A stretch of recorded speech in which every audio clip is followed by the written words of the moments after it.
Nagpaabot ng lubos na nakikiramay si Senador Christopher Bongo sa mga naulilang pamilya at mga mahal sa buhay ni Rene Clerk Bater Bunya at Divine Adili na nasawi sa kasagsagaan ng kanilang basketball training sa Dipakulaw, Aurora noong Lunes, Hunyo 8. Ayon kay Senador Go, bilang isang atleta at basketball player mula pa noong kanyang kabataan, masakit para sa kanya ang pangyayaring ito. Bilang chairman ng Senate Committee on Sports, nanawagan si Senador Go sa mga kaukulang ahensya ng gobyerno at mga organisasyon na magsagawa agad ng agarang at kumpletong imbestigasyon upang matukoy ang tunay na nangyari.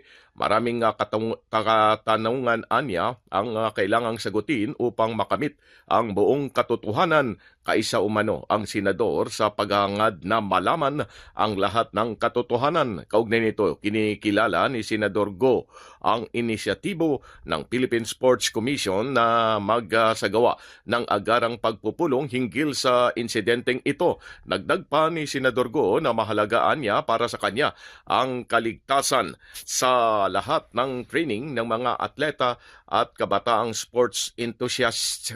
Paliwanag pa ng senador na anuman ang kalalabasan ng imbestigasyon, hangad umano niyang magresulta ito ng mahalagang aral upang maiwasan ang pag-uulit ng ganitong trahedya.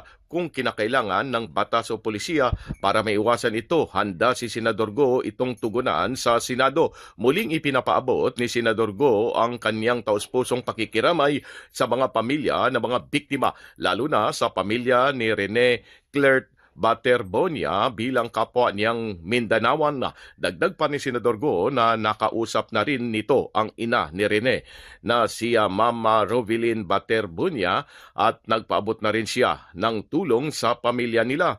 Padalangin pa ng senador na naway bigyan sila ng Panginoon ng lakas at ginhawa sa gitna ng matinding dalamhati.